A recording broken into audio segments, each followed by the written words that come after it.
estudantes do quarto ano, bem-vindos a mais uma aula de arte. O tema da nossa aula hoje é os sons do silêncio. É um tema bem enigmático, né? A gente vai tentar explicar isso ao longo da aula.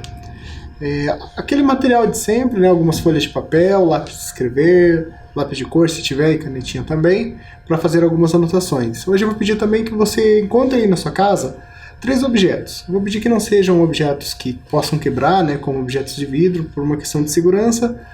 Então, um objeto de plástico ou de madeira, alguma coisa assim fácil de manipular.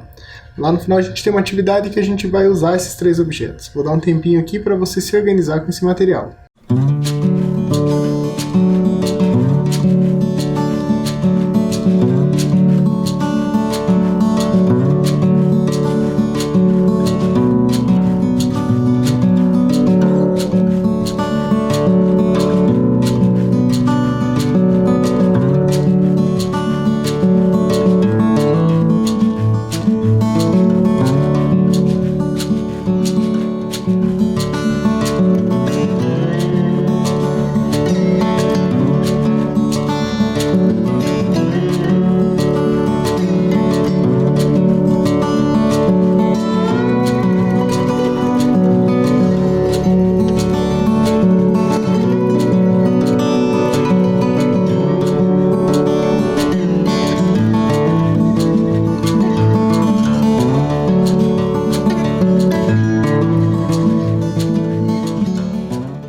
Muito bem, eu vou começar aqui relembrando uma atividade que fizemos lá na aula 2. Eu não sei se você lembra, mas quando estávamos falando da Tarsila do Amaral, eu pedi que você fizesse a leitura de imagem dessa pintura que está na tela e tentasse descrever o que você via na imagem. Em seguida, foi pedido que você tentasse pensar que sons poderiam compor essa paisagem. Então trata-se de uma ideia que vimos a partir de um vídeo, né? Só aqui alguns detalhes em relação à imagem.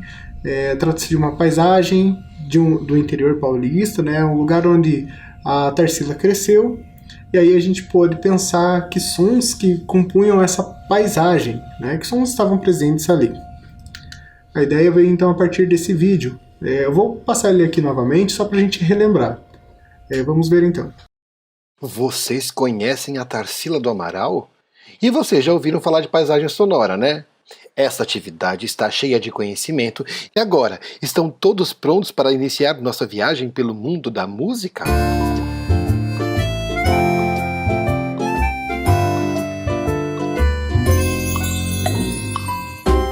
Vocês querem saber mais sobre paisagens sonoras, né? Calma, espera um pouquinho que eu preciso apresentar uma pessoa antes. Essa daqui é a Tarsila do Amaral, ou melhor, esse é o autorretrato, quer dizer que ela pintou um quadro dela mesma. Acabamos de descobrir uma coisa, ela era uma pintora brasileira e gostava de pintar as cores e as paisagens daqui do nosso país. Mas e se as paisagens da Tarsila tivessem som? Que sons elas teriam? E isso é o que nós vamos descobrir nesta viagem pelos quadros da Tarsila. Vocês estão prontos? 1, 2, 3 e...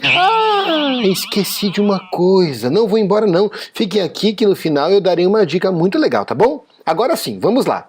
1, 2, 3 e... já!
Tchau!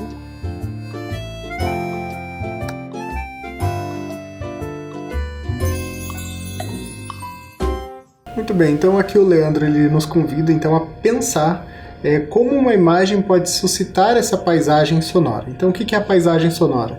São sons que compõem uma porção de um determinado lugar. Então aquele lugar que a gente está tem uma estrutura sonora, né, que são fruto de tudo que ali está presente, certo? A gente vai tentar entender isso mais à frente. Bom, com base nessa primeira ideia, vamos ver aqui essas imagens. Então, o exercício é sempre o mesmo. O que você vê na imagem? Essa primeira eu vou até te ajudar. Nós temos aqui uma paisagem marinha, né? Trata-se de uma praia, em que uma família está brincando à beira do mar. Ali parece que num entardecer, né? Pela coloração da luz. Que sons, então, poderiam compor essa imagem? A gente pode pensar que sons ali estão presentes. Bom, som do mar, de repente tem o som de uma brisa, né, típica também de regiões litorâneas. O som que a família está produzindo ao brincar, dando passos sobre a água, né? A gente pode pensar que esses passos provocam esses sons. Eles podem estar rindo, também falando alguma coisa, gritando. Então, sons que eles produzem com seus corpos, né? Só para dar uma ideia aqui. Mais uma imagem. E nessa imagem, que sons estão presentes? Primeiro são os elementos que a gente vê, mais uma família que eles estão fazendo ali, assando marshmallows, né? Numa fogueira ali mais ou menos improvisada. Então temos o som da fogueira, o som da floresta, som que é característico, típico. De repente até animais a gente pode ouvir aqui, né? Ou no caso, imaginar. Mais uma imagem. Esse aqui é de uma cidade. É um centro urbano e parece ser uma cidade já antiga pelo tipo de construção que ali temos. Temos ali uma igreja no centro da imagem, né? Uma torre e um sino. Será que esse sino toca às vezes? Então pensar nessa relação que o som tem com o lugar. Tem cidades, né, muito comum, aqui em Curitiba também, na Matriz, às vezes a gente pode ouvir o sino badalando. Isso era muito comum antigamente, as pessoas inclusive se orientavam por meio do badalar do sino. Então hoje em dia é mais raro a gente ter que se orientar pelo sino, né, porque a gente, com o celular, com o relógio, enfim, a gente tem a hora a qualquer momento. Mas era muito comum as pessoas se organizarem a partir do badalar do sino. Então ali temos pessoas também, veículos, tudo isso ali vai configurar um tipo de paisagem sonora. Deu para imaginar aqui, né? Então essa é uma capacidade da nossa mente de conseguir pensar esses sons. Normalmente a gente fala imaginar, mas a palavra imaginar tem mais relação com imagem. Mas a gente também pode imaginar os sons, né? Não sei se daí a palavra fica adequada, mas de qualquer forma a gente pode pensar nesses sons, ainda que de modo abstrato, que eles não estejam ali presentes. A primeira proposta da aula de hoje, então, é você fazer exatamente isso. Você vai pegar uma imagem de algum lugar que você já foi, em alguma viagem, algum passeio, alguma coisa assim. O ideal é que quanto mais elementos tiver na imagem, mais rico fica aí a descrição dos sons que você vai colocar ali. Você vai tentar lembrar os sons que compunham essa paisagem sonora. Pode ser a partir da sua memória mesmo, ou você pode deduzir como a gente fez aqui com essas imagens que a gente acabou de ver. A gente pode pensar nos elementos que estão ali e aí tentar, sim, dizer que sons estão ali presentes. Eu vou dar um tempo, você também vai precisar classificar esses sons em naturais ou artificiais. Então, o vento, o som da água, do mar, né, o som dos animais, são sons da natureza. Ou sons artificiais, o som dos carros, das máquinas, o próprio sino, né, que a gente viu ali, são sons artificiais. Se você quiser, você pode até traçar uma linha aí na sua folha e colocar uns de um lado e outros de outro, que você conseguir identificar nessa imagem. Vamos lá então.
bem, vamos retomando aqui. Agora eu vou passar aqui uma música para vocês. O nome da música é 4.33, tá? É uma música de um compositor chamado John Cage. Ele era maestro, músico, ele também... Eu já vou apresentar melhor ele, mas ele trabalhava com outras mídias também. Aqui no caso é uma versão, é uma animação feita a partir da composição dele, tá? Essa animação é mais recente, ela é de 2007, mas aqui é apresentada essa música do autor. Vamos assistir com muita atenção.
E aí, o que aconteceu na música? Ou melhor, aqui a pergunta mais apropriada seria: o que não aconteceu na música, né? A gente não teve nada sendo executado. Não sei se você ficou impaciente até com aquele tempo correndo ali e nada acontecendo. A personagem que a gente viu no vídeo, ela se posiciona no piano, mas ela não toca.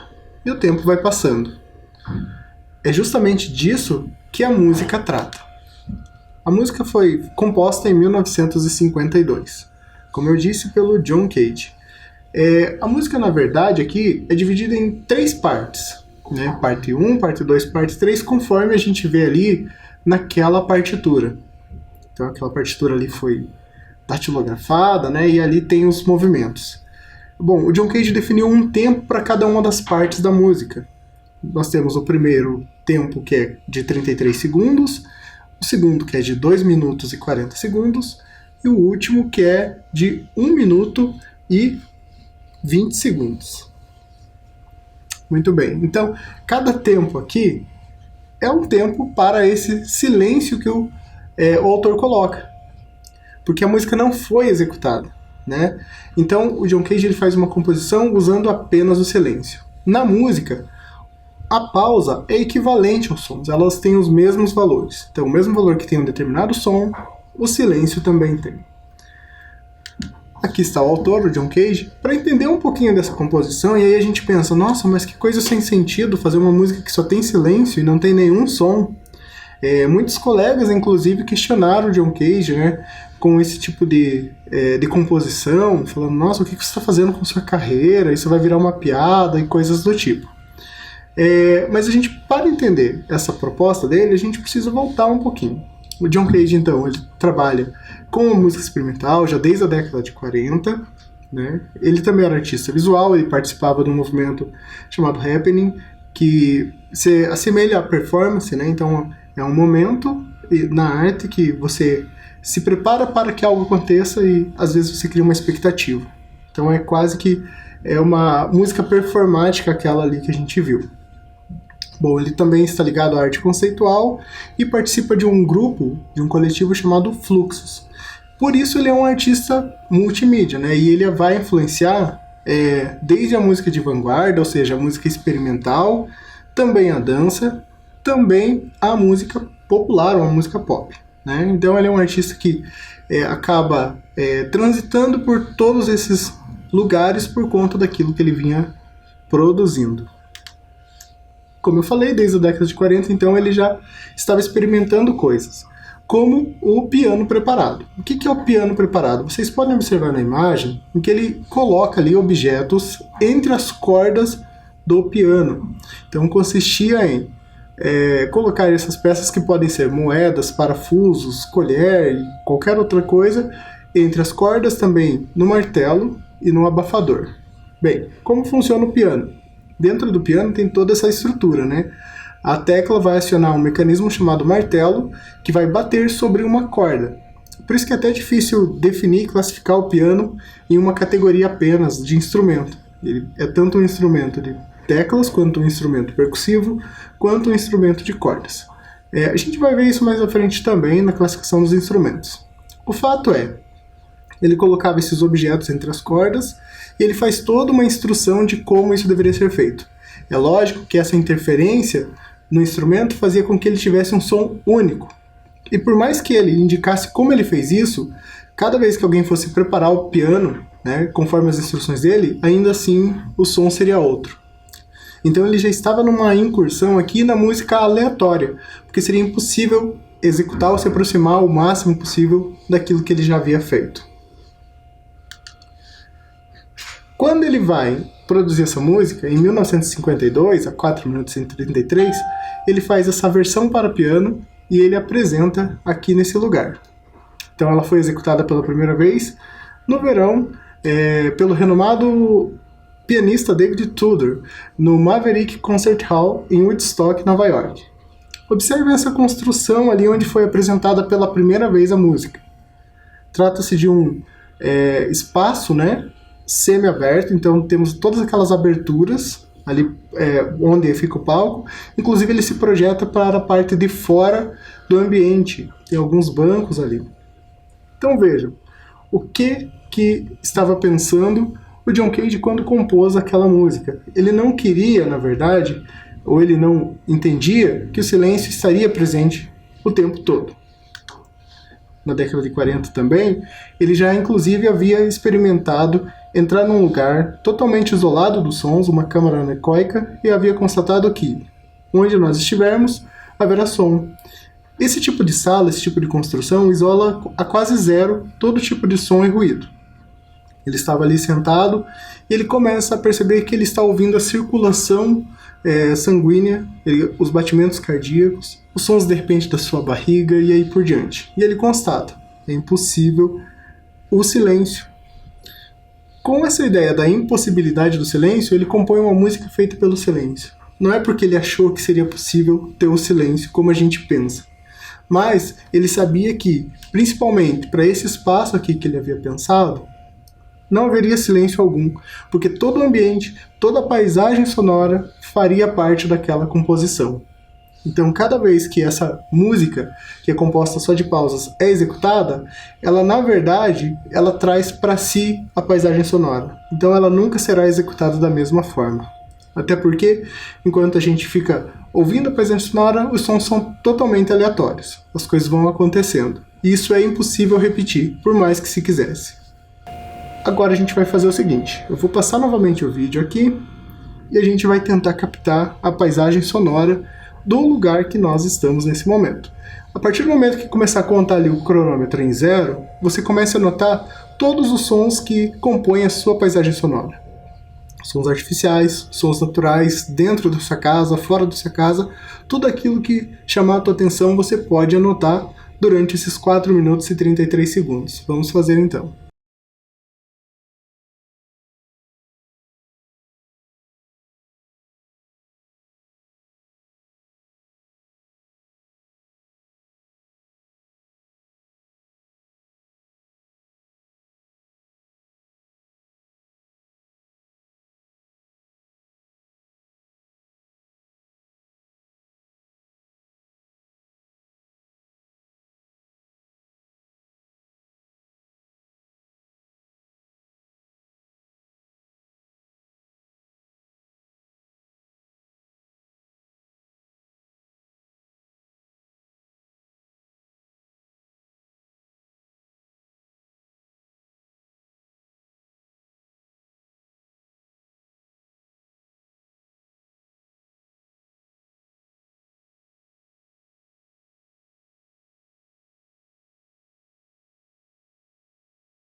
Então, percebe como o silêncio é impossível?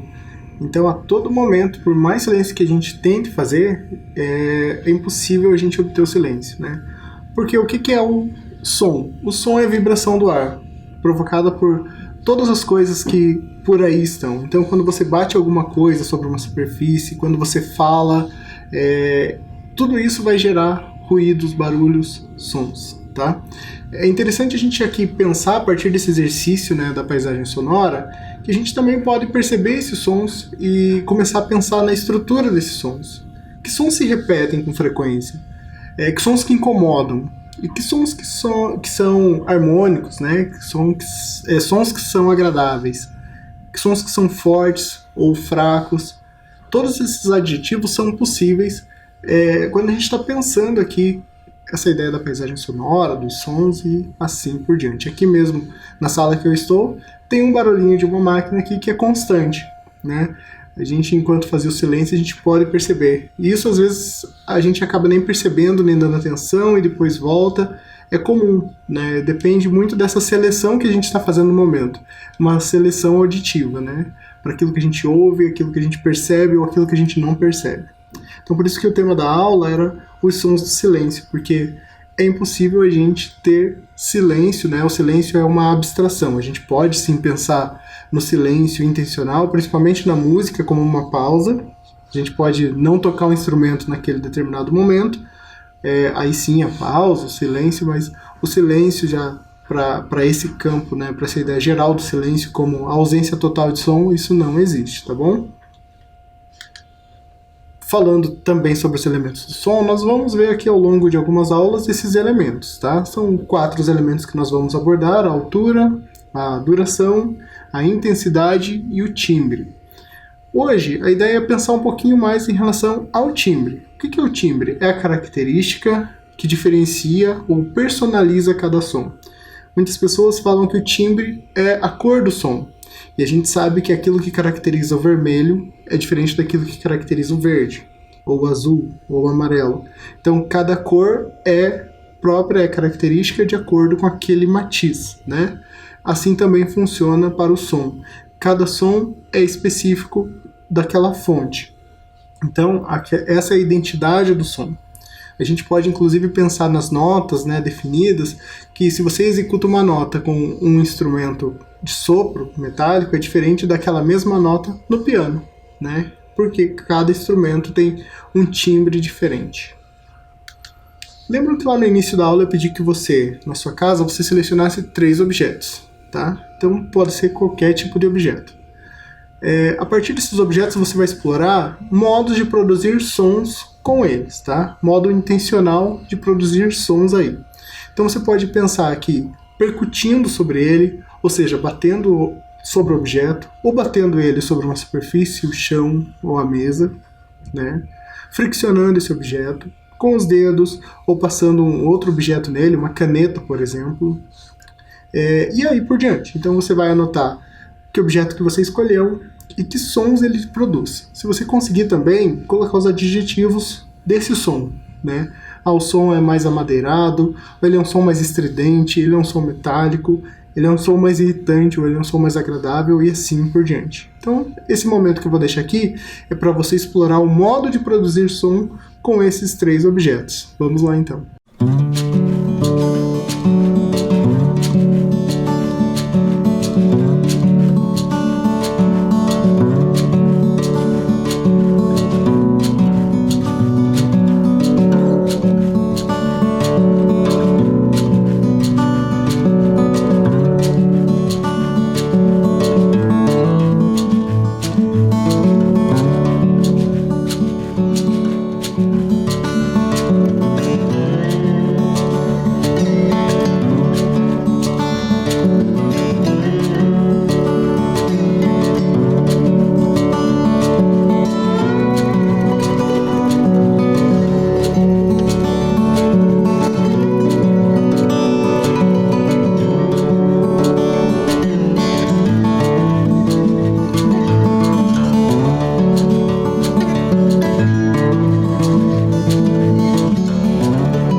Muito bem, gente. Então, espero que você tenha conseguido pensar esses objetos que você escolheu. Na próxima aula nós vamos continuar trabalhando a partir deles, né? A partir daquilo que você conseguiu criar aí com eles.